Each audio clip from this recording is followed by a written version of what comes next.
Me confirmem se vocês estão vendo o slide, por favor. Tá sim, professora. Perfeito. Então vamos começar a nossa aula. Bom dia, gente. Tudo bem? Bora começar a nossa aula, né? Vocês têm alguma dúvida? Ficou algum exercício da aula passada para a gente corrigir? Não. Tá bom. Dúvidas da aula passada? Vocês ficaram com alguma? Ou com todas? Então, olha só. Eu estava pensando em como dar essa aula para vocês, porque eu sei que está bem, né? Fisiologia já não é um assunto tão fácil. E aí, como eu tentei mudar algumas coisas assim na forma de conduzir a aula para ver se melhora para vocês, tá? E vocês me vejam se essa minha nova metodologia se adequa.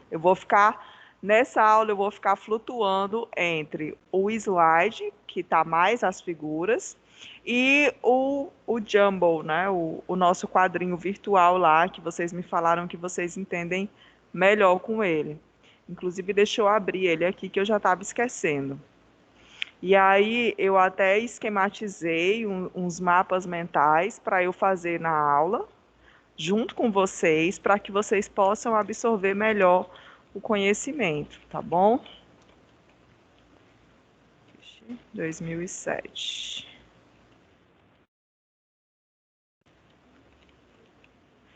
Aí, o que é que eu tô vendo, né? Certo.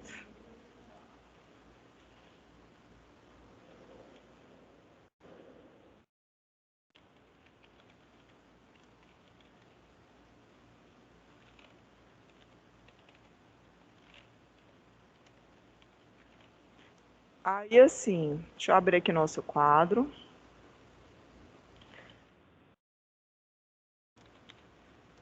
Essas nossas próximas duas aulas, como a gente já está se aproximando da nossa primeira verificação, essas nossas próximas duas aulas são aulas chaves para a nossa verificação, tá?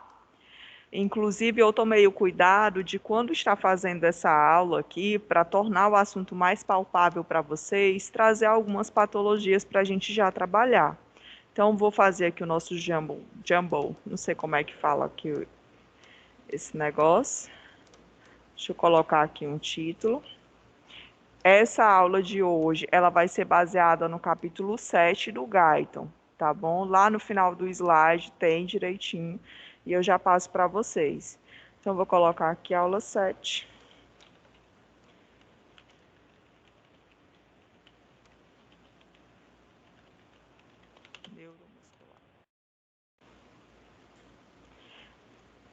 Eu vou, nesse primeiro momento, eu vou dar uma revisada no que a gente já viu da aula passada, tá? E aí, logo em seguida, a gente inicia no nosso assunto propriamente dito. Então, vamos lá. Essa parte aqui, né, a gente já sabe que as células, na aula passada, a gente deu uma introdução do sistema nervoso. Nós sabemos que as principais células que nós vamos estudar aqui no sistema nervoso são os neurônios. Lembrando que o sistema nervoso ele vai ser composto por duas células, né? Nós vamos ter as células da glia e nós vamos ter os neurônios. As células da glia são células, é um grupo de células que são especializadas em dar suporte ao sistema nervoso, tá? Por exemplo, quem vai limpar o sistema nervoso de restos celulares, algum processo infeccioso, vão ser as células da glia. Quem vai atuar no processo de nutrição de algumas células vão ser as células da glia, tá? Quem vai fazer a bainha de mielina, né, vão ser as células da glia. Aquela bainha de mielina que vai estar envolvendo os neurônios, são células da glia, tá bom? Então, nós vamos ter no sistema nervoso células que são responsáveis mais por esse processo de manutenção e células que são responsáveis pela condução do impulso nervoso, tá? Que são os neurônios, que é o nosso foco, tá? De estudo dentro aqui da fisiologia. Nós vimos na aula passada também que os neurônios, eles têm algumas partes, né? Ele tem uma anatomia específica diferente das outras células, que nós vimos já lá na histologia, né, outras células que estão presentes em outros tecidos. Então, o neurônio, ele é diferente por quê? Porque ele vai ser aí anatomicamente composto por 3 partes, que são justamente os dendritos, né, que são ramificações citoplasmáticas, tá? Logo depois dos dendritos, a gente vai ter o corpo celular, que é onde vai ficar o núcleo do neurônio. E aí, tanto os dendritos como o corpo celular são regiões do neurônio que são responsáveis pela captação de impulsos nervosos, certo? Então, ele recebe os impulsos nervosos que estão vindo de outras células, tá? Provavelmente de outros neurônios, certo? E aí a gente vai ter uma terceira porção do neurônio, que é justamente o axônio. O axônio vai ser a porção do neurônio que ela vai ser responsável pela condução do impulso nervoso, tá? Então, o impulso nervoso ele vai ser recebido, né, pelos dendritos, passa pelo corpo celular e é conduzido para o axônio, tá? Quando a gente fala do sistema nervoso, a gente está falando de uma rede de neurônios. Então, eu tenho neurônios que vão estar aqui no início desse impulso nervoso, tá? Por exemplo, os neurônios sensoriais. Aqui na nossa pele, a gente tem inúmeros neurônios sensoriais, tá? Que são neurônios responsáveis pela captação, por exemplo, do tato, por dar essa sensação de tato para a gente. Só que, para que essa sensação ela consiga chegar até o meu sistema nervoso central, eu preciso, né, conduzir essa informação. Muitas vezes, um único neurônio ele já consegue fazer isso, porque nós temos neurônios muito grandes, tá?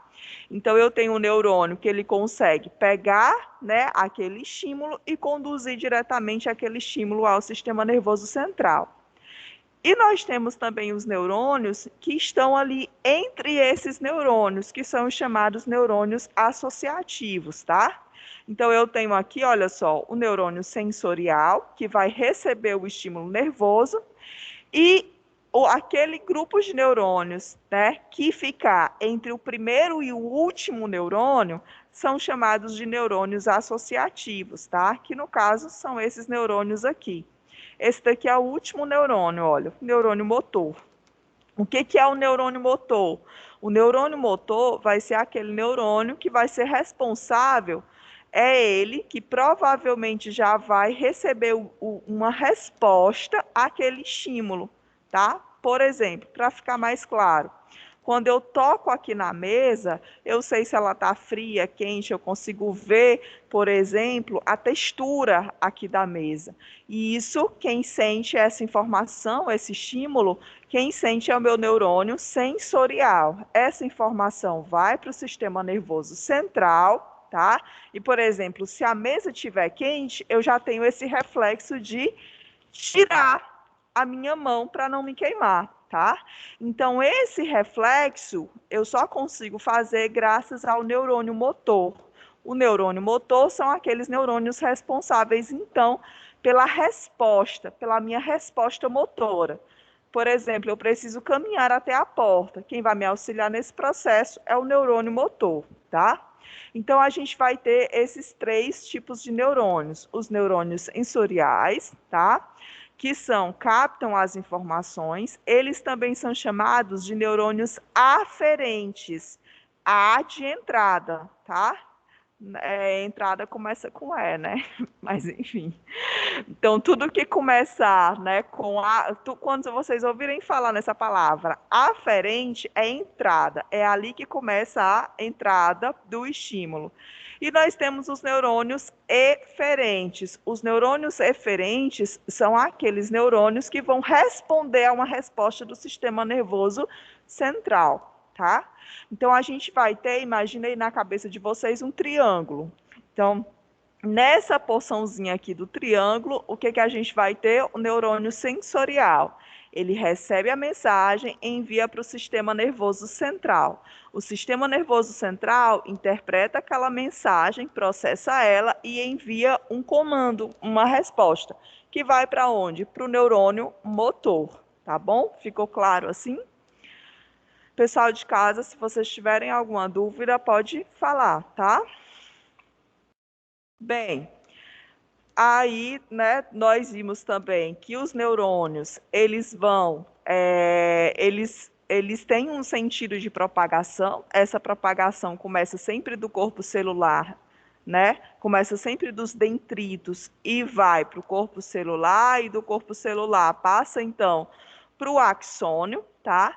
Nós vimos que essa região aqui onde fica o corpo celular é a região sempre de recepção do estímulo nervoso, como eu já falei. E essa porção aqui do axônio, a porção terminal dele, é onde ocorre então as sinapses, tá? O que é a sinapse? É um espaço que existe entre um neurônio e outro. É chamado de fenda sináptica. É por aqui que o estímulo nervoso passa, atravessa e chega até o outro neurônio, tá? O primeiro neurônio eu chamo de neurônio pré-sináptico. Aquele outro neurônio que vai receber o estímulo, eu chamo de neurônio pós-sináptico, tá? Então, aqui eu tenho o neurônio pré-sináptico, ele recebe o estímulo e passa para o segundo neurônio, que é o pós-sináptico, beleza?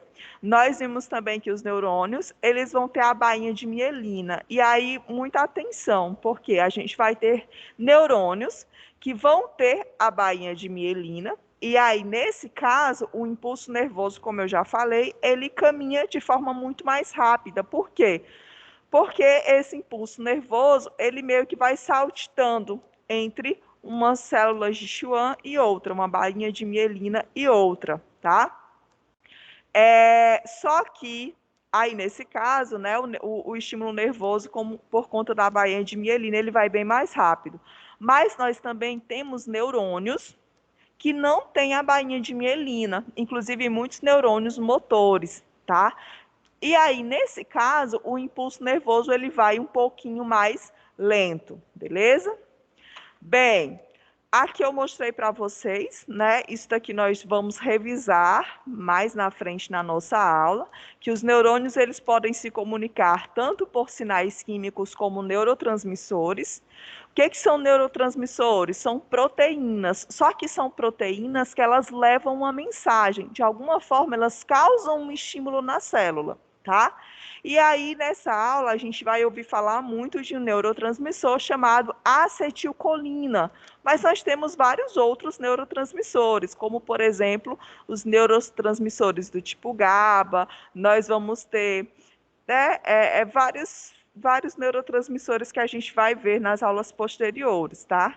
Me faltou o nome de alguns agora. Bem, então, esses sinais, esse estímulo nervoso, ele pode ser passado de um neurônio para outro através de um neurotransmissor, ou ele também pode ser passado, né, através de sinais elétricos, como, por exemplo, né, a mudança de polarização. E aí nós temos canais específicos para isso, tá? A gente vai ver desse slide também mais para frente, então não vou falar dele agora, mas continuando nesse raciocínio, nós temos aqui, olha, o neurônio pré-sináptico, aqui a gente tem o neurônio pós-sináptico, aqui é aquela porção final lá do axônio de um neurônio, tá? E aqui a gente está vendo uma sinapse química, tá? Onde aqui, cada bolinha dessa, né, que está dentro da célula é um neurotransmissor, ou seja, é uma molécula mensageira, tá? E aí, essa molécula mensageira, ela acaba, né, quando ela sai aqui do neurônio pré-sináptico e passa para o neurônio pós-sináptico, ela acaba, então, causando aqui uma sensibilidade do neurônio pós-sináptico. Tá? Então, aqui eu tenho a sinapse química, onde eu tenho aqui a liberação de um neurotransmissor. Aqui eu tenho uma sinapse elétrica, tá? Onde eu tenho aqui canais específicos para passagem de íons. E esses canais quais são? São justamente as junções comunicantes, tá?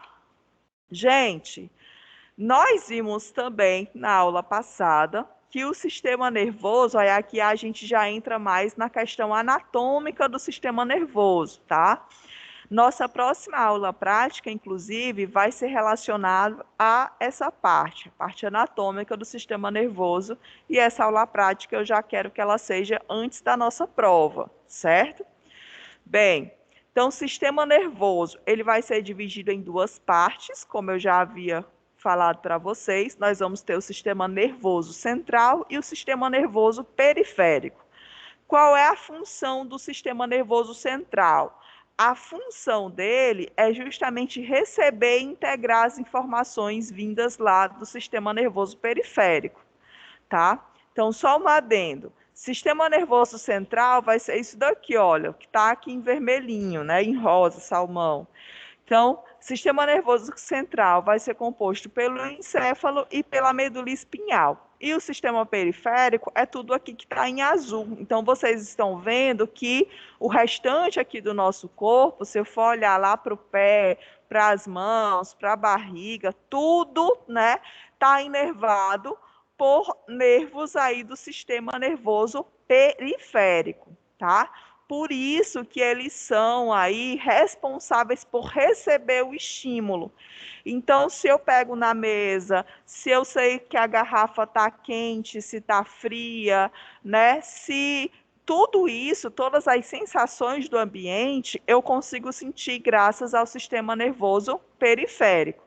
Ele recebe a mensagem, porque ele é um sistema nervoso aferente, então ele recebe essa mensagem é enviada ao sistema nervoso central, tá?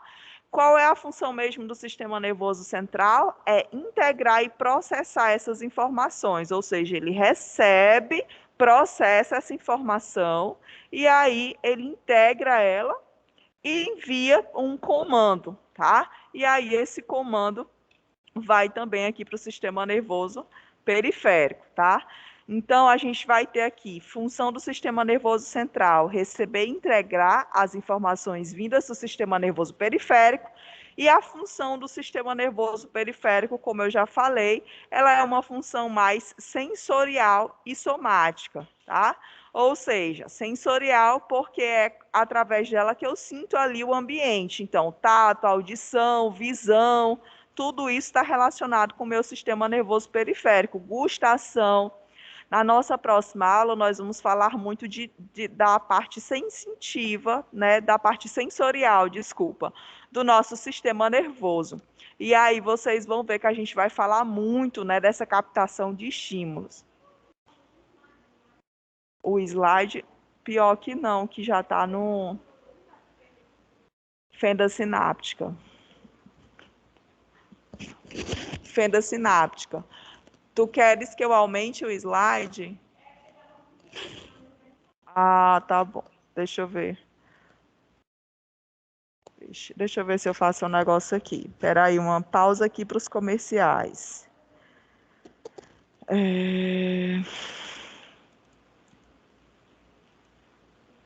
Oi. Beleza.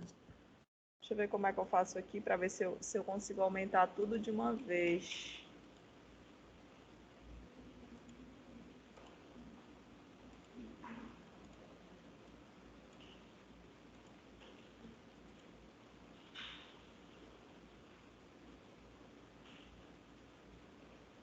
Melhorou? Não, né?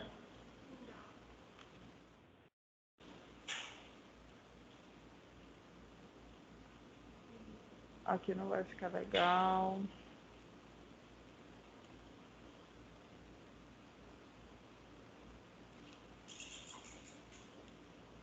Bem, provavelmente eu ia ter que fazer isso para todos os slides. Então, melhorou aqui? Acho que sim, né? Hã? Tá bom. Mas aí na próxima aula, eu já aumento mais essa fonte para vocês.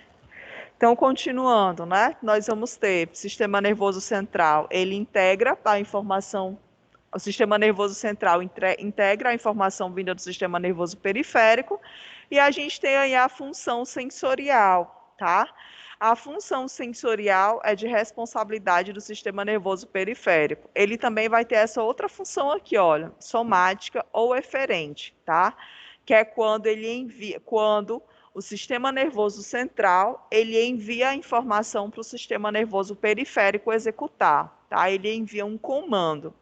Então, no sistema nervoso, a gente vai trabalhar com essa tríade. Aí vocês lembram aí do triângulo na cabeça de vocês, que é algo mais ou menos assim. Cadê? Pronto. A gente vai ter aqui sistema nervoso, né, periférico e sistema nervoso periférico, tá? Sistema nervoso periférico, ele vai ser o receptor, receber as informações do ambiente. Então, ele é a via aferente, é a via de entrada de informações, tá? E a gente vai ter o sistema nervoso central, que vai receber essa informação, elaborar uma resposta e enviar um comando para o sistema nervoso periférico também, tá? E aí ele envia esse comando como? Pela via eferente, tá? É que nem quando a gente está indo para um lugar. Quando a gente está indo para um lugar, a gente pega uma via, né? Estamos indo lá no nosso carro, a gente pega uma via que vai no sentido, né? Na mão ali que a gente precisa ir. Quando a gente está voltando para casa, a gente pega o mesmo caminho? Não, a gente provavelmente usa outra via, né? Então, o sistema nervoso central é a mesma coisa, tá? Eu vou ter uma via de ida e uma via de volta desse estímulo.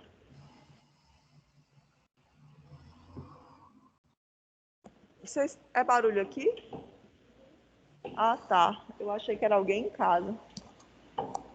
Tá, então vamos continuar.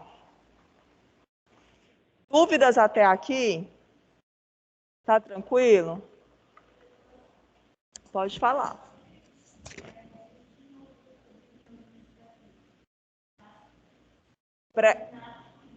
Pós-sinápticos? Tá, então vamos lá. Um neurônio pré-sináptico é aquele neurônio. Cadê a figurinha? Pronto. O neurônio pré-sináptico é aquele que provavelmente vai estar recebendo o estímulo, tá? Então, por exemplo, aqui o meu neurônio sensorial, ele é um neurônio pré-sináptico, esse que está aqui na ponta dos meus dedos. E aí, através dele, eu consigo sentir o ambiente. Então, ele é um neurônio pré-sináptico. Só que digamos que eu toquei aqui na mesa e ela está muito quente, vai me queimar. Então eu tenho esse reflexo aqui de tirar a mão para evitar essa queimadura, né? Então, essa sensibilidade aqui, ela foi passada por uma rede de neurônios. Então, eu tenho aqui um neurônio, dois, aí depois eu tenho outro, depois eu tenho outro. Então, esse neurônio que recebeu o estímulo, ele é um neurônio pré-sináptico. Ele passa a informação. Quando essa informação chega no segundo neurônio, eu chamo ele de neurônio pós-sináptico. Entendeu? Então, o neurônio pós-sináptico é aquele que recebe o estímulo vindo de outro neurônio, tá? E o neurônio pré-sináptico vai ser aquele neurônio que está recebendo a informação, o estímulo, mais do ambiente, beleza? Pronto. Então, mais alguma dúvida aqui nesses conceitos? Tá.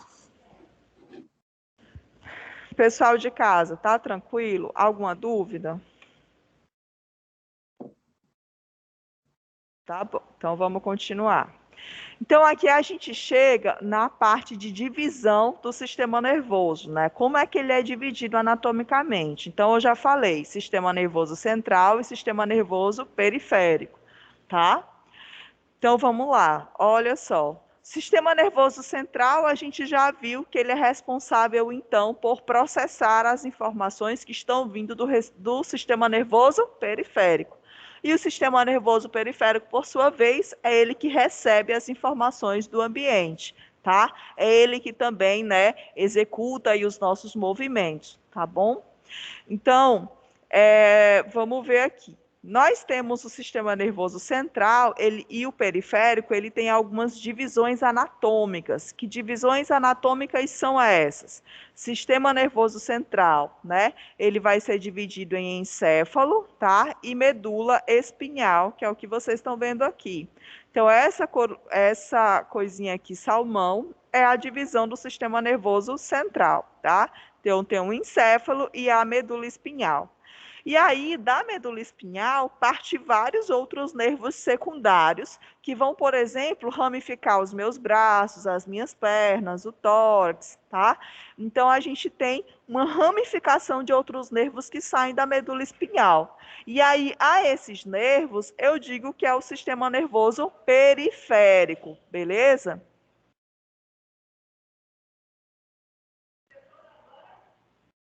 Oi?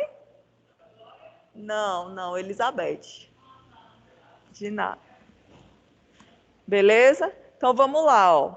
A gente vai ter, tá? Vocês entenderam essa divisão, né? Sistema nervoso central, medula espinhal e o encéfalo, tá? E o sistema nervoso periférico vai ser aqueles nessa parte que vai ramificar todo o meu corpo, nessa parte de nervos. Agora, bora complicar mais um pouquinho, né? Bora olhar lá novamente para o sistema nervoso central, tá? Quando a gente olha só para o encéfalo, ele tem uma divisão, tá? Então, o encéfalo, ele vai ser dividido em mais 3 partes, que vai ser o cérebro, o cerebelo e o tronco encefálico, tá? Então, vamos ver isso na figura aqui, olha. O que que aqui a gente tem uma imagem do encéfalo, tá? Opa. Aqui a gente vai ter uma imagem do encéfalo. O que que é o encéfalo? É toda essa parte aqui, olha.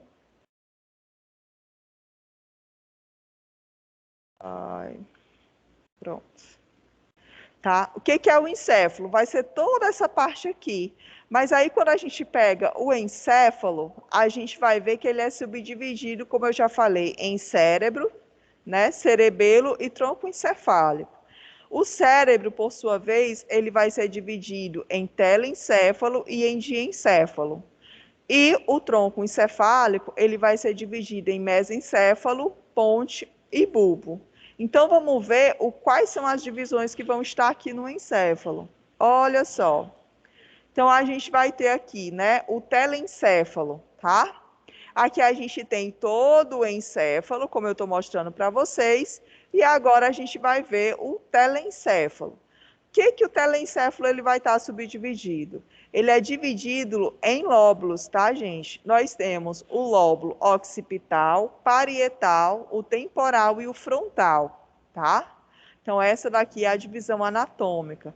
Por que que eu tenho que saber disso, né? Tipo, isso daí é de anatomia. Para que vocês possam entender, por exemplo, quando a gente estiver falando de movimentos, a gente vai ter uma subdivisão bem aqui, olha, no lóbulo frontal. Aqui, nessa parte do telencéfalo, é que ocorre o processamento das nossas emoções. Então, se a gente está triste, está zangado, né? Se a gente está, né, apaixonado, é essa parte do nosso sistema nervoso que ela vai estar mais ativada. Se você, né, for fazer um exame e colocar vários eletrodos na sua cabeça, e aí você folhear um álbum de fotos, ou você vê alguém que você gosta muito, os eletrodos eles vão detectar a atividade no seu cérebro mais ativa aqui, nessa parte frontal, tá? Que está mais relacionada às suas emoções. Se nesse momento do exame te pedirem para fazer alguma movimentação, qual é a parte do cérebro que vai estar mais ativa? Vai ser essa parte aqui, a parte dos giros, que a gente já vai, mais na frente a gente vai ver, né, essa subdivisão, tá? Se você, né, tocar, sentir alguma coisa, a gente vai ter também uma parte aqui dessa região frontal mais ativa, tá? Então, geralmente a parte motora, né, quando você se mexe é mais ou menos por aqui, tá? E a parte da sensibilidade é mais ou menos por aqui, certo? Que vão estar ativos. Então, é só para vocês entenderem que no momento em que vocês estão recebendo um estímulo do ambiente, vocês estão aí com a atividade cerebral de vocês, mas não é tipo, existem regiões específicas para cada tipo de sensibilidade ou de comando que você vai estar fazendo naquele momento. Se você está se mexendo muito, vai ter uma região do seu cérebro que vai estar mais ativa. Se você está sentindo muito o ambiente, é outra que vai estar mais ativa, tá? Bem, Então, nós temos aqui, continuando, né, o telencéfalo, que vai ser dividido nesses lóbulos, frontal, parietal, tá? O occipital e o temporal. Percebam que praticamente, na verdade, é a mesma nomenclatura que os ossos do crânio recebem, tá? E a gente vai ter o cerebelo, que é essa porção aqui, que também faz parte do encéfalo, tá? Aqui a gente tem a parte insular, que também faz parte do telencéfalo, que compreende aqui, né, a parte mais interior. Gente, é importante vocês saberem que essa região mais externa do nosso encéfalo, ela é chamada de córtex, tá? E o córtex, ele é muito responsável por exemplo, a nossa vigília. Então, nesse momento vocês estão aqui na aula, vocês estão prestando atenção, a vigília de vocês está ligada, está no máximo, tá? Então, qual é a região do cérebro que vai estar mais ativa? É justamente essa região aqui do córtex cerebral, tá? Que é essa parte mais superficial do nosso encéfalo. E dentro dela, a gente vai ter uma região medular, tá?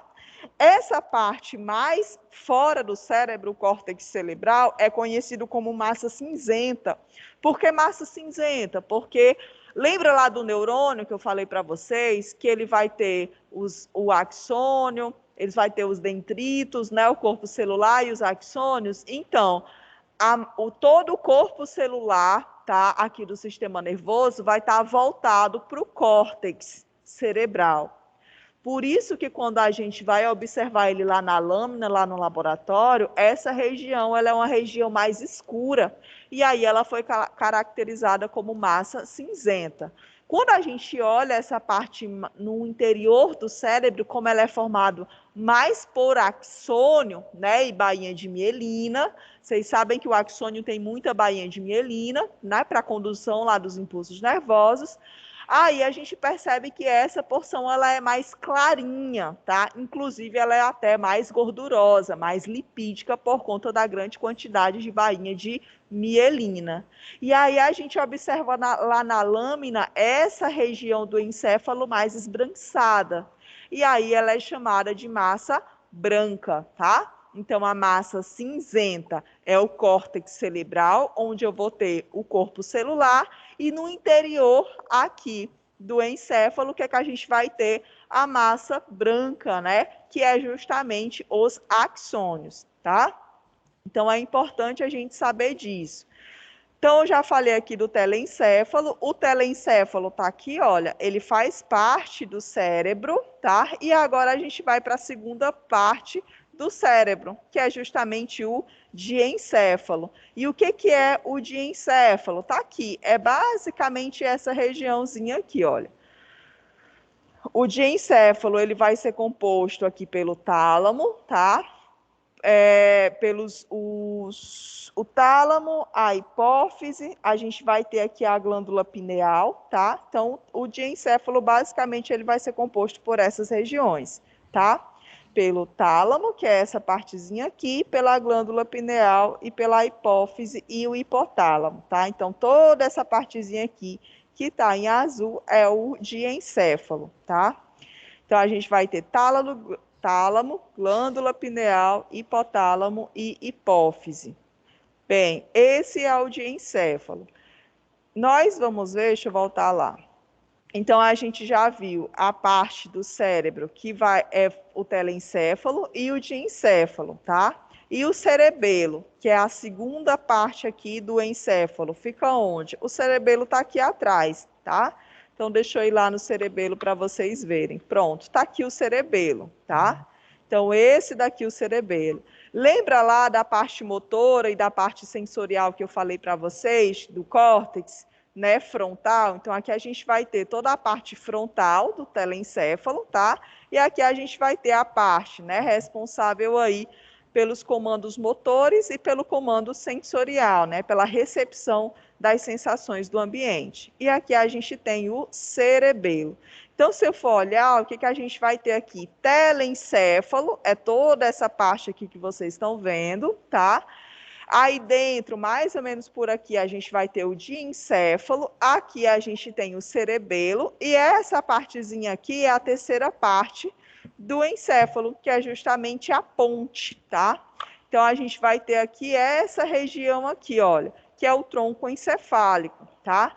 O tronco encefálico, ele vai ser composto pela ponte, como eu já falei aqui para vocês, pelo bulbo, que é essa partezinha aqui, e pelo mesencéfalo, tá?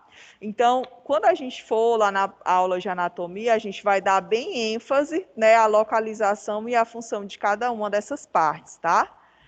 Como é só uma revisão, eu acho que eu já estou me alongando muito, acho que eu estou repetindo a aula passada. Mas vamos lá, vocês entenderam essa parte?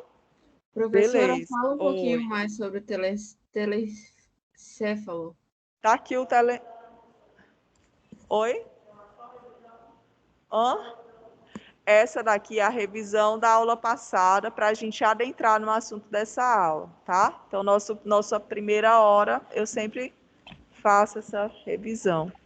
Então, vamos lá. Telencéfalo, ele vai ser composto basicamente aqui pelo occipital, parietal, frontal e temporal. Essa daqui é a subdivisão do telencéfalo, tá? Basicamente é isso que eu quero que vocês vejam agora. Aí o diencéfalo vai ser formado pelo tálamo, medula, pelo tálamo, a glândula pineal, hipotálamo e hipófise, que é essa parte mais interior. A gente tem o cerebelo e aqui a gente vai ter, né, a região do tronco encefálico, tá? Então, isso daqui é a subdivisão do sistema nervoso central, da parte do sistema nervoso central que compreende aí o encéfalo. E o encéfalo, por sua vez, vai ser composto pelo cérebro, pelo tronco encefálico e pelo cerebelo. E o cerebelo, né, por sua vez, vai ser dividido em telencéfalo e em diencéfalo, tá? O tronco encefálico é essa partezinha aqui. Ele vai ser composto pelo mesencéfalo, ponte e bulbo, e o cerebelo, que é essa partezinha aqui, né, que é a terceira parte aí do encéfalo, tá? Continuando, aí a gente tem a medula espinhal, né, que compreende... Tá. Quer tirar foto? Beleza. Então, aqui a gente passa a ter, então, a medula espinhal, tá? A medula espinhal é a segunda parte do sistema nervoso central. Então, o sistema nervoso central vai ser dividido em encéfalo, que foi o que a gente acabou de ver, e a segunda parte desse sistema nervoso central vai ser dividida em medula espinhal, que basicamente, né, é a nossa coluna vertebral, que ela vai ser aí toda inervada. E aí a gente tem as chamadas raízes ventrais e raízes dorsais, tá? Uma vai servir para a entrada de informação e a outra vai servir para a saída de informação, tá? Bem, dúvidas aqui? Tranquilo? Aí agora a gente vem para como o sistema nervoso periférico ele é dividido, tá? Como é que ele vai ser dividido? Lembra que eu falei, né, lá da função do sistema nervoso central e periférico? Então, sistema nervoso periférico, ele é formado pelos neurônios sensoriais aferentes. Aferente significa entrada, tá? Então, é a entrada de informação. Informações essas que estão vindo de onde? Do meio ambiente. A sala está fria, está numa temperatura agradável. Quando eu saio lá fora, a temperatura muda. Eu estou vendo que a sala está mais escura, tá? A mesa é um pouco áspera. Então, todas essas sensações ambientais são sensações, né? São informações de entrada. Elas entram no meu sistema nervoso. Através de quê? Do meu... sistema nervoso periférico, tá? E aí, quem recebe essa informação que está vindo de fora são os neurônios aferentes. A é a chegada de informação, tá? Quando essa informação ela chega no meu sistema nervoso central, tá? Essa informação ela é processada e ela é integrada nesse sistema nervoso central. O que acontece aqui? O cérebro, o sistema nervoso central, ele elabora uma resposta. e essa resposta é enviada novamente para o sistema nervoso periférico, tá? Através de uma rede de neurônios chamados de eferentes. E vem de saída, tá? Prestem bem atenção nesses dois termos, eferentes e aferentes. Aferentes é a chegada da informação. A informação chegou. Chegou de onde? Do sistema nervoso periférico e ela está indo para o sistema nervoso central, tá? Beleza. Agora a gente vai para os neurônios eferentes, tá? Eu falei eferentes agora há pouco ou não? É aferentes, né? Beleza. Achei que tinha falado errado. Então, os neurônios aferentes são neurônios de entrada de informação. A informação ela entra através do sistema nervoso periférico. A informação chegou aqui no sistema nervoso central. Agora, ele elaborou uma resposta e envia essa resposta para o sistema nervoso periférico. A saída de informação, ela se dá pelos neurônios eferentes, tá? Então, aferentes é chegada e eferentes é saída, tá? Então, a informação agora não é mais informação, agora é comando, tá? O sistema nervoso, ele elabora uma resposta, um comando, e essa informação do comando, ela sai do sistema nervoso central para o sistema nervoso periférico, tá? Então, tu olha aqui para o sistema nervoso central, tá aqui. Eu tenho uma portinha de entrada do sistema nervoso central e uma porta de saída do sistema nervoso central. A porta de entrada é a eferente, a porta de saída é a aferente. Por que é muito importante vocês se ligarem nesses termos? Quando a gente estiver mais na frente, vendo, por exemplo, o sistema renal, a gente vai ver que o sangue ele entra no néfron pela via aferente e ele sai pela via eferente. Então, são termos que a gente vai utilizando em outros sistemas também, tá? Beleza, voltando para cá. Então, nós temos neurônios sensoriais, eferentes e neurônios, né? Neurônios aferentes e neurônios eferentes. Neurônios sensoriais aferentes vai ser o assunto da nossa próxima aula, tá? Então, é o que a gente sente. Nossa aula hoje, nós vamos tratar dos neurônios eferentes. Os neurônios que receberam o comando do sistema nervoso central estão executando agora esse comando aqui no sistema nervoso periférico, tá? Então, qual é a função do neurônio eferente? Eles executam uma determinada resposta vinda do sistema nervoso central. E aí ele vai ser dividido em dois tipos de neurônios. Que neurônios são esses? São os neurônios motores somáticos e os neurônios autonômicos. Complicou? Bora ver aqui, ó. Neurônios motores somáticos. Eles vão comandar o nosso músculo esquelético. O músculo esquelético é aquele músculo que está atrelado onde? Aqui ao meu esqueleto. Então, é ele que é responsável pela minha locomoção, tá? Músculo liso, ele vai ser comandado pelos neurônios autonômicos.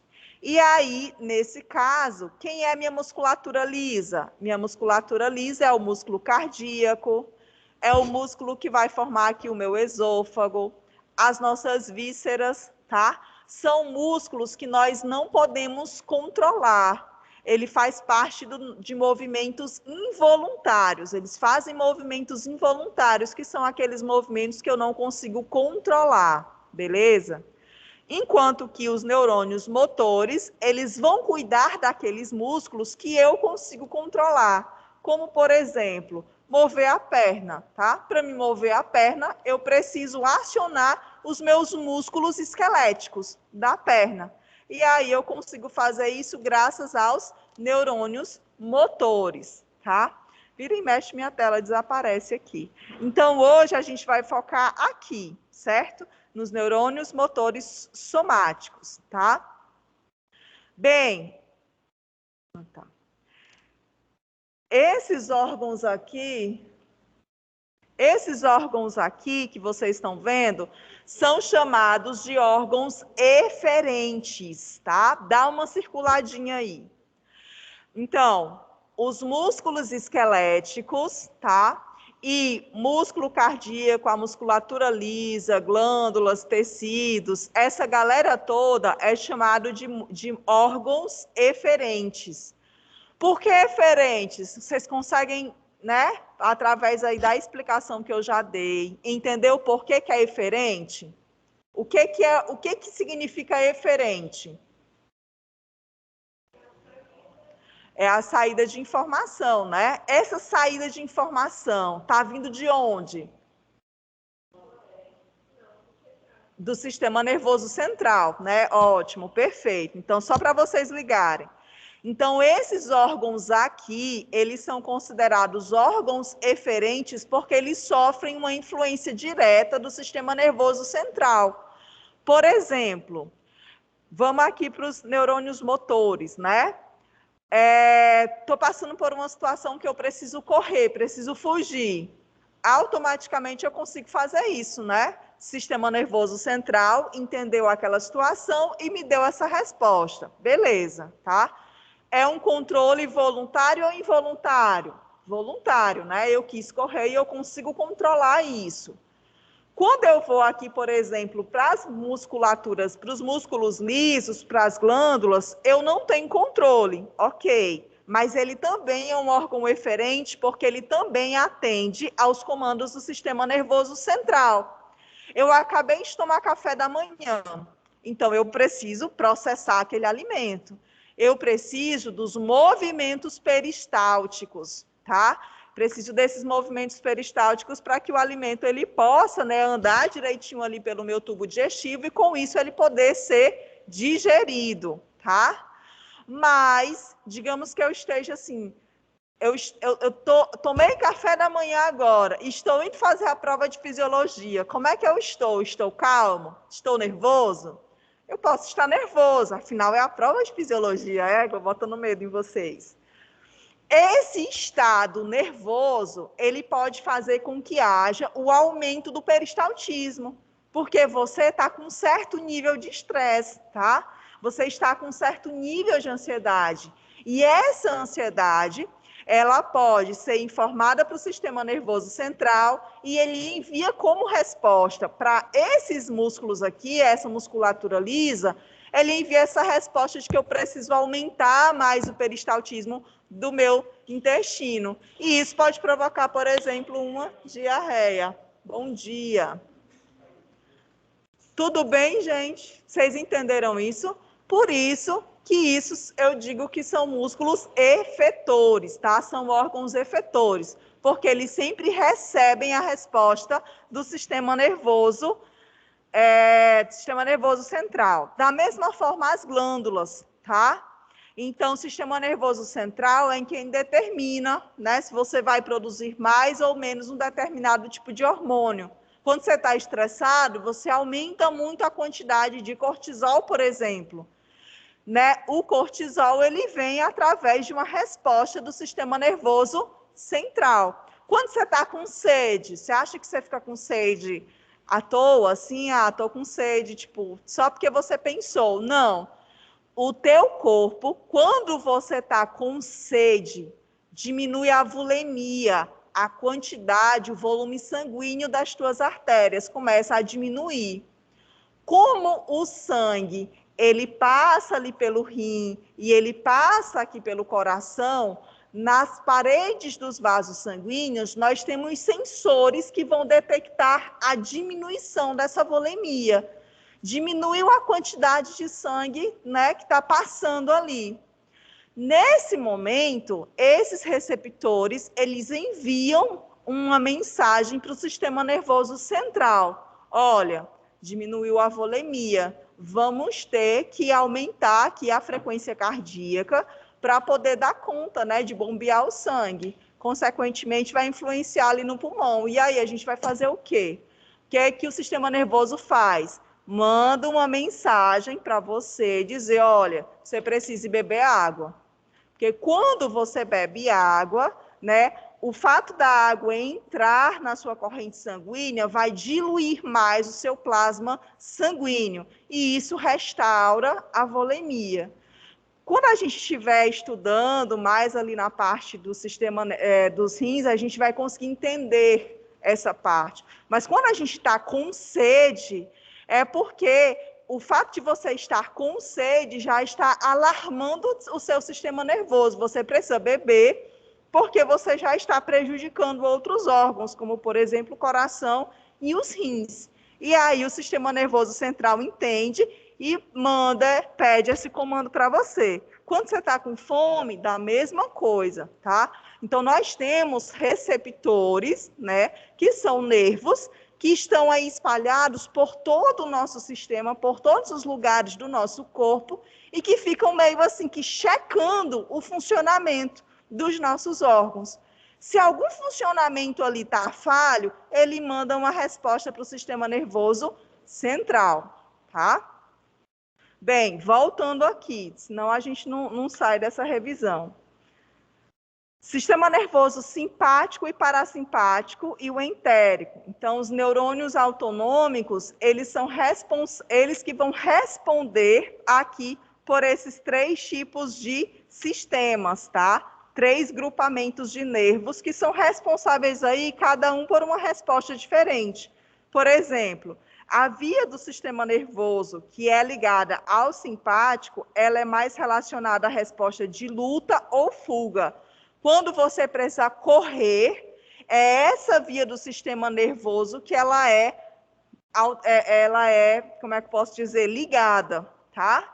Então, ocorre automaticamente a dilatação das pupilas, o aumento da frequência cardíaca, a inibição do esvaziamento da bexiga.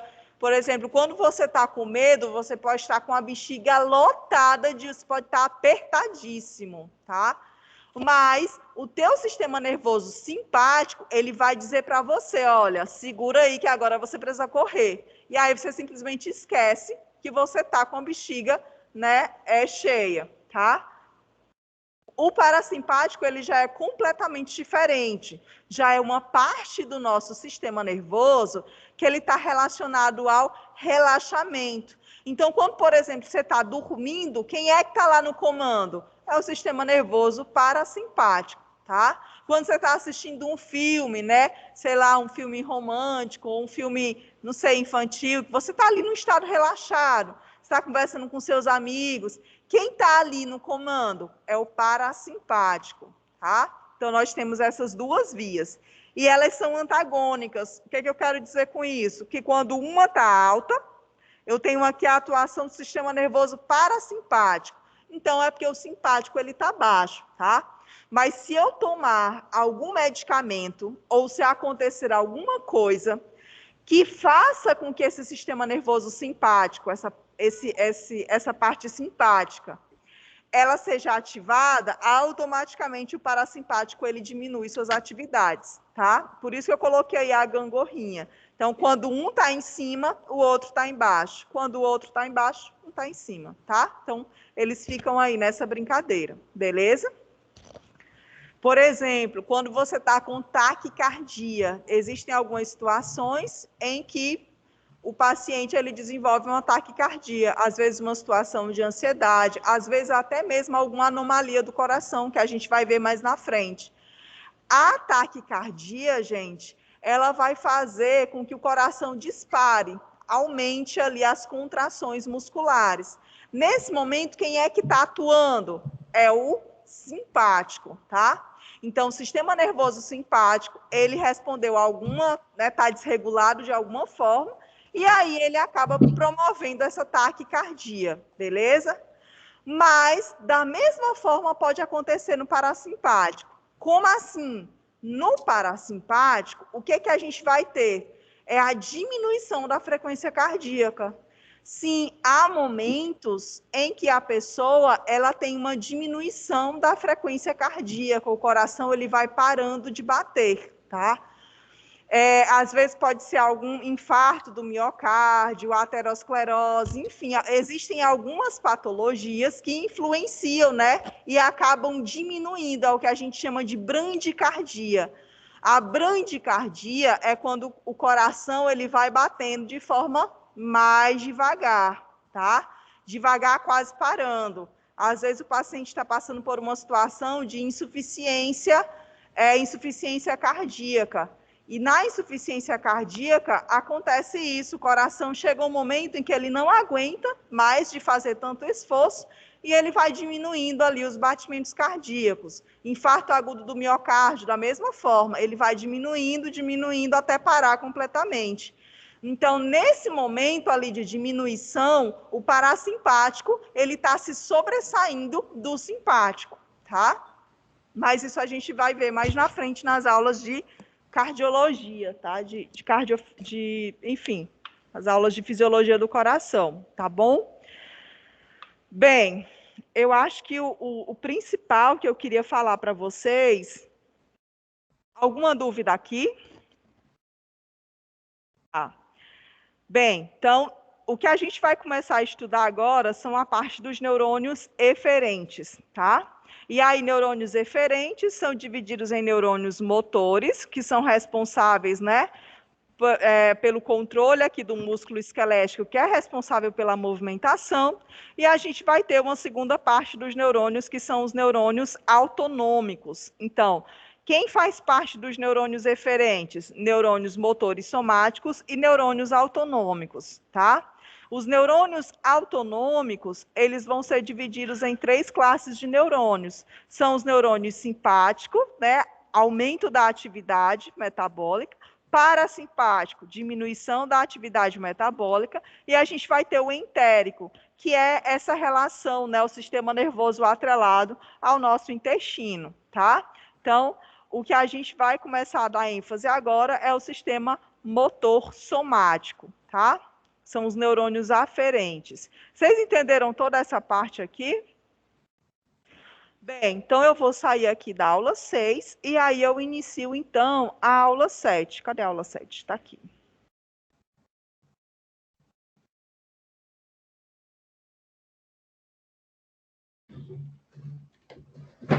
A aula 7, eu já começo pegando essa aula, como a gente começa a falar para a gente poder entender como é que o meu músculo vai responder ao sistema nervoso central, né? O que a gente está estudando agora é a parte de neuromuscular, tá? Então, basicamente é aquilo que a gente já...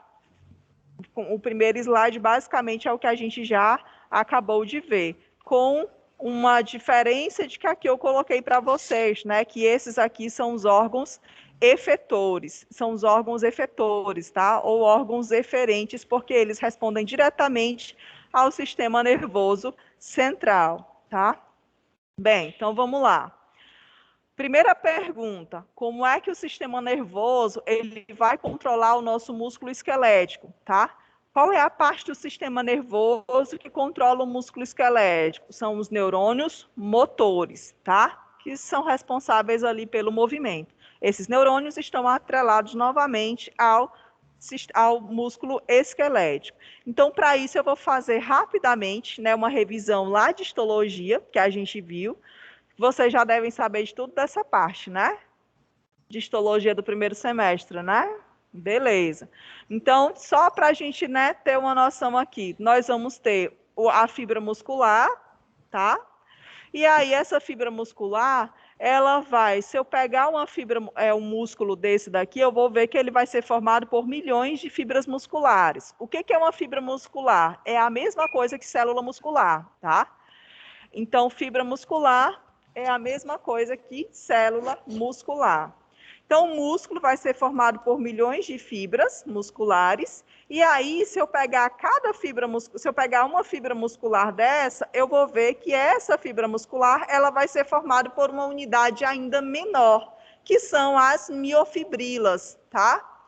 As miofibrilas, se eu puxar uma e for olhar aqui, né, mais profundamente o que é uma miofibrila, eu vou ver que elas são formadas, né, por proteínas devidamente organizadas, tá? Que proteínas são essas? A actina e a miosina.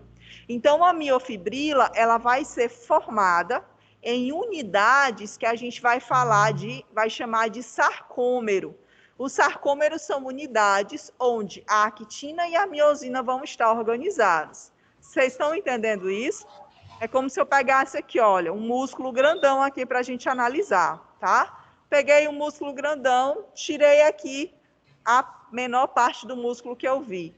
Qual foi, né? As fibras musculares. O que é a fibra muscular? É a célula que está compondo esse músculo grandão. Beleza. Peguei a célula, está aqui a célula, a fibra muscular. Do que ela é composta? Vou puxar aqui do que ela vai ser composta. Das miofibrilas. Peguei aqui a miofibrila, tá? E fui olhar. O que eu tenho na miofibrila? O sarcômero, tá? Quando eu pego o sarcômero e vou olhar do que o sarcômero ele é formado, eu vejo que ele vai ser formado de actina e miosina. Quando a gente estava, né, lá nas nossas aulas de histologia do semestre passado, nós vimos que a actina e miosina, elas vão ser essas duas proteínas aqui. Olha, aqui eu tenho a actina, tá? Aqui eu tenho a miosina e aqui em cima eu tenho a actina, tá? Aqui eu tenho um sarcômero. Essa parte aqui esbranquiçada que vocês estão vendo, elas são o retículo sarcoplasmático, ou seja, o que o retículo sarcoplasmático é? Ele vai atuar aí basicamente no armazenamento de cálcio, tá? Então, quando um impulso nervoso que está vindo lá do sistema nervoso central, ele chega, né, através do sistema nervoso periférico ao músculo, ele vai excitar essa miofibrila. Esse impulso nervoso, ele vai passar aqui, olha, por esses canaizinhos, tá? Que são chamados de canais T. Esses canais T, eles vão fazer com que esse retículo endoplasmático que vocês estão vendo aqui comece a liberar cálcio, porque ele está cheio de cálcio dentro. E o cálcio vai atuar justamente onde? Aqui na troponina, que está presente na actina. Complicou na cabeça de vocês? Bastante, né? Beleza. Vocês lembram? Pode falar. Alguém quer falar?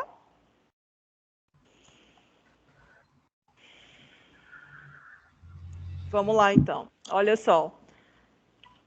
Vocês lembram como é que o sarcômero ele funciona? Vocês lembram como o sarcômero funciona? Não? Então, vamos lá, olha só.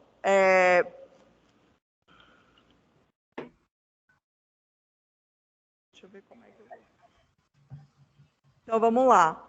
Primeira coisa que a gente precisa entender, tá? Aqui eu tenho um conjunto de miofibrilas, tá? Então, aqui eu tenho essa miofibrila, tenho essa, tenho essa, tenho essa.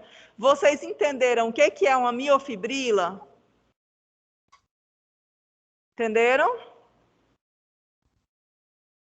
Se não entender, a hora de falar é agora. Não. Beleza. Perfeito. Bora lá. Então, ó, vamos lá. Tu pegou aqui um músculo, né? Então, tu tem, por exemplo, aqui o músculo do teu braço. Todo o tecido é formado de células, não é? Qual é a célula do músculo? São as fibras musculares, né? Então, eu tenho aqui o músculo grandão, tá? Peguei aqui a fibra muscular, ou seja, a célula que compõe aquele músculo, tá? Coloquei ela aqui na mesa, vamos analisar. Do que essa célula é formada? E aí, quando eu olho para dentro dela, eu vejo que ela é formada por um monte de feixes, de outras coisas, né? De outras proteínas. E aí, o nome desses feixes que ela é formada são as miofibrilas. Tu entendeu agora? Beleza. Então, olha aqui para a figura. Nós vamos ter o músculo, tá? Aqui nós vamos ter, olha, isso daqui, cada pontinho desse é uma célula muscular, tá? Pronto. Cada coisinha dessa que vocês estão vendo aqui é uma célula muscular. Então, aqui eu tenho uma. Vocês estão vendo cada pontinho desse daqui, olha?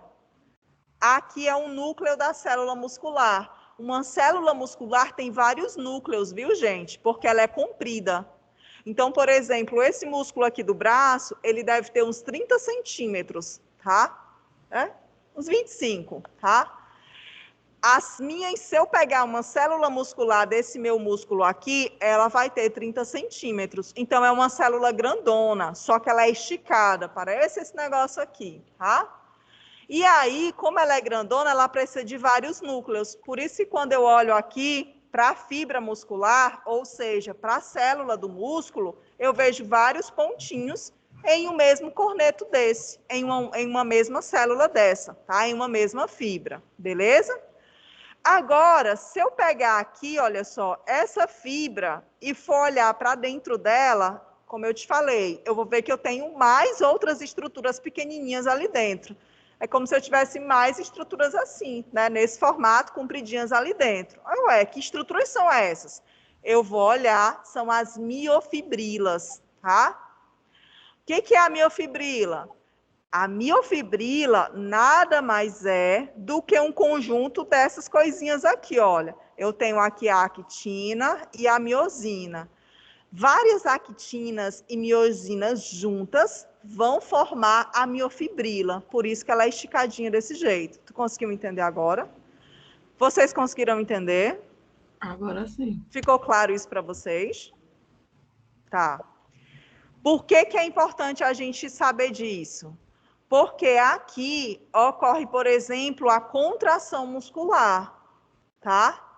Então, essas miofibrilas que vocês estão vendo aqui, olha, se eu pegar essa miofibrila aqui, vocês estão vendo que aqui tem um pontinho mais escuro, né? Aqui eu tenho outra faixa mais escura, aqui eu tenho outra. Que faixa mais escura são essas? São os sarcômeros, tá? Vixe, complicou, né? Pois é, o que é um sarcômero? Lembra que eu falei que as miofibrilas, elas vão ser compostas, né, de várias miosinas e actinas, né, mais filamentozinhos, mais varinhas assim, uma colocadas assim em cima da outra. Então, o sarcômero vai ser a porção da miofibrila onde começa ali a ligação da actina e da miosina, e onde termina essa ligação da actina e miosina. Para ficar mais claro, ó, por exemplo, se eu pegar esse pontinho aqui, tá vendo? Aqui eu tenho um pontinho preto, né? Uma faixazinha preta. Essa faixazinha preta que você tá vendo é isso daqui, olha, é essa região aqui, tá? Então, aqui, tá vendo aqui que tem uma faixazinha um pouco mais escura? Aqui é o que a gente chama de banda Z, tá? É nesse ponto aqui aonde está ligada a actina, tá? Então, a actina é esse filamentozinho aqui mais claro. Então, elas se ligam, tá? Elas se amarram aqui na actina, tá? Então, esse daqui é onde começa esse sarcômero. Quando eu vou para o outro lado, eu vejo que também tem outra linha Z. Então, aqui é onde também termina esse sarcômero, tá? Você entendeu? É como se fosse um entrelaçamento.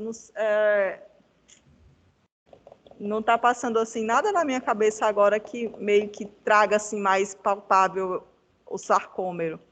Mas é como se eu tivesse... deixa eu pegar esse negócio aqui. Ó. É como se eu tivesse aqui, né? Eu tenho uma linha Z. Vocês vão imaginar outro negócio aqui, tá?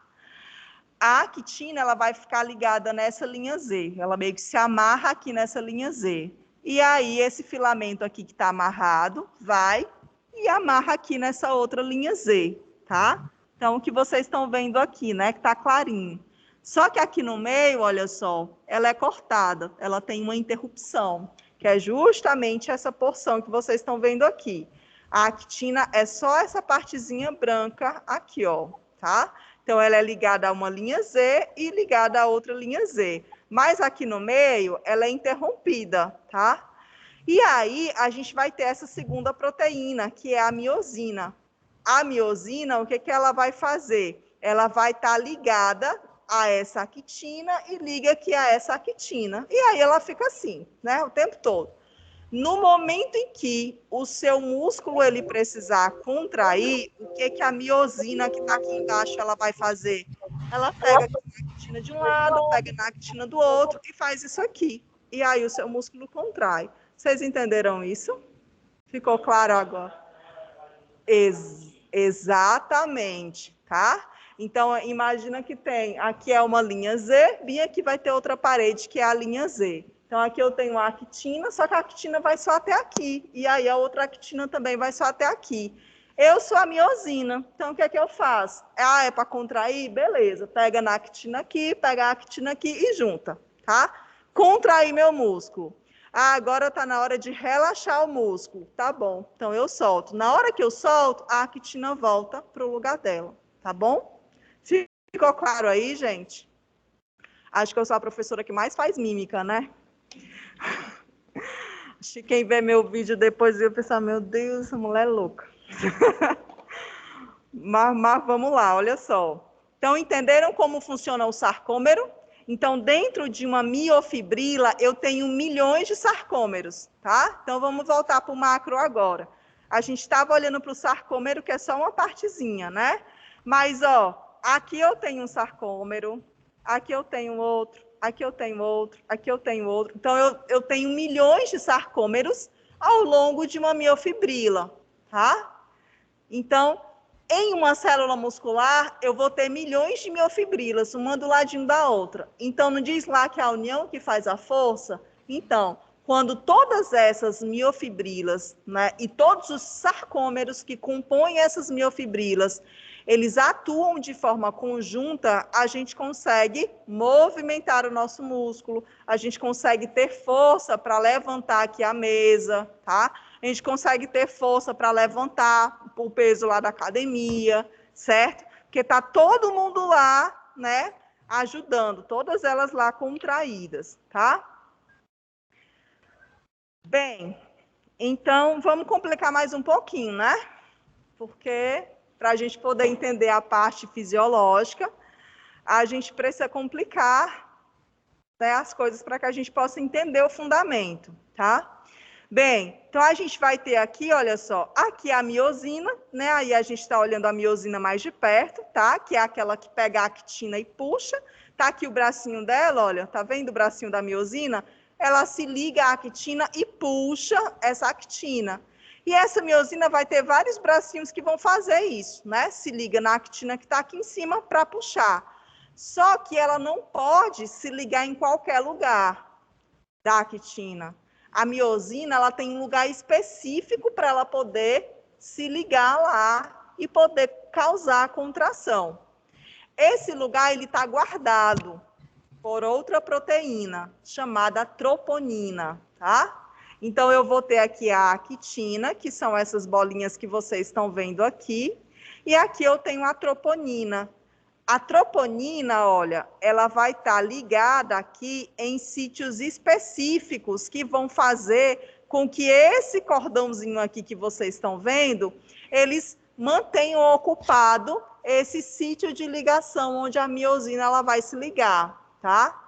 É como se fosse assim, é como se eu estivesse querendo dar a mão para vocês, para puxar vocês, né? Eu sou a miosina, vocês são a actina. Mas aí vocês estão de mãos dadas com outra pessoa. E aí eu não consigo segurar, tá? A outra pessoa é a troponina. No momento em que a troponina sai, eu que sou a miosina consigo pegar você e puxar, tá? Mas eu preciso primeiro tirar a troponina do lugar dela. Entenderam assim? Beleza. Como é que isso vai acontecer? Olha, aqui nós temos o sarcômero, tá? Tá. Como é que isso vai acontecer? Isso vai acontecer através da ligação de íons de cálcio, tá? Então, lembra que eu falei para vocês que o retículo endoplasmático, ele vai estar lá coladinho, parecendo uma telha de aranha, lá agarrado lá na miofibrila, e ele que vai ser o grande armazém de cálcio. Então, dentro de uma célula muscular, eu não posso ter cálcio para todo lugar. O cálcio ele tem que estar dentro do retículo endoplasmático, tá? E aí, o que acontece? Quando o retículo endoplasmático ele recebe um estímulo que está vindo do nervo, o que ele faz? Ele libera o cálcio. O cálcio, ele vai direto lá na troponina, se liga nela, e aí, então, ele deixa esse sítio de ligação livre aqui para a miosina se ligar na actina. Bora ver o que acontece, olha só. Deixa eu ver aqui, tá. Deixa eu pegar aqui a animação, tá? A gente tem aqui a tropomiosina, tá? E aqui a gente tem os pontos de ligação da miosina na actina. Então, quando o cálcio chega, ele vai se ligar aqui na troponina, ó, tá aqui. Ela fica ativada. E aí, o que que ela faz? Ela sai do lugar. Quando ela sai do lugar, ela leva consigo essa outra proteína, que é a tropomiosina. E isso causa a liberação do sítio de ligação aqui da actina com a miosina. Não entenderam nada, né? Gente, é o seguinte, quando o cálcio chega, ele põe ordem na casa, ele fala, olha, o teu lugar não é aqui não. Sai daí, troponina, que agora é hora da actina e a miosina se ligar. Então, ele segura aqui na mão da troponina, tira essa troponina do lugar, tá? E aí, a actina e miosina ficam livres e lindas para poder se ligarem. No momento em que elas se ligam, elas fazem o quê? Causam uma contração. Ficou mais fácil assim? Beleza. Vocês entenderam assim? Beleza. Eu quero que vocês entendam a importância do cálcio nesse processo, tá? Então, entenderam o quanto o cálcio ele é importante para a contração muscular? Quando você tem uma dieta pobre em cálcio, você pode afetar a sua contração muscular, tá? E aí, né, a gente vai ter vários problemas decorrentes disso. Então, a gente tem aqui, olha, o papel do cálcio. Ficou claro para vocês agora? O cálcio está vindo da onde? Vocês lembram? Do retículo endoplasmático. E o retículo endoplasmático, ele só libera o cálcio quando? Quando a actina quer se ligar na miosina, tá? Mas, para a actina se ligar na miosina, eu tenho que ter a liberação do cálcio pelo retículo endoplasmático, né? Mas o retículo endoplasmático, ele só libera o cálcio quando ele recebe um outro estímulo, que está vindo de onde? Sistema nervoso, tá? Então, quem diz que o músculo vai se contrair naquele momento, vai ser o seu sistema nervoso. Quando você diz assim, vou contrair meu braço agora, o que que acontece? Teu sistema nervoso, nesse momento, em questões de milissegundos, ele manda uma informação que viaja pelos teus neurônios motores. Teus neurônios motores mandam lá uma mensagem para o músculo. Quando essa mensagem chega no músculo, ela vai diretamente onde? Lá para o retículo endoplasmático. O retículo endoplasmático recebe essa informação, libera o cálcio, e é o cálcio que vai lá e faz a contração acontecer. Vocês entenderam esse processo? Ficou claro agora na cabecinha de vocês? Bora complicar agora? Vocês estão de boa ou vocês querem intervalo? Tá bom. Então, eu ia mostrar isso aqui para vocês, mas aí eu reviso quando vocês voltarem. Não vamos demorar muito não, tá? Que ainda tem bastante coisa.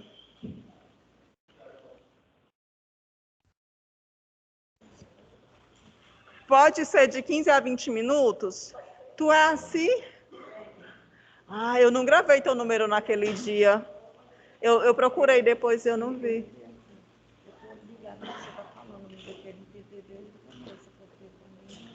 Tá. Mas eu tô procurando muito número aqui. Aí sei que ele queria o canal do seu YouTube. Tá. Olha.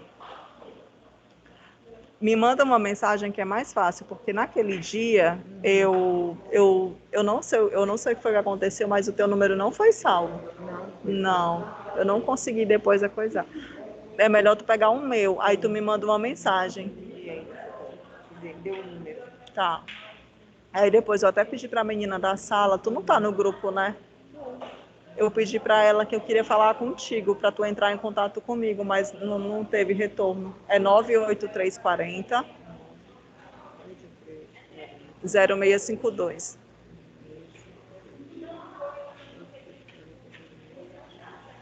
Tá.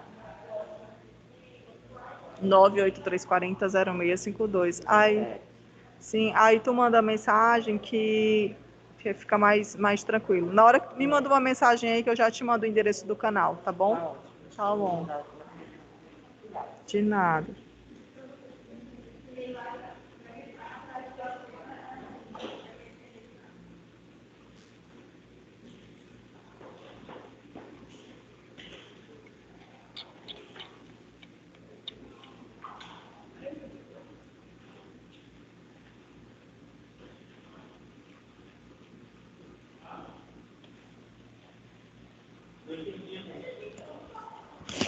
Pessoal de casa, e aí, como é que vocês estão? Vocês estão entendendo alguma coisa?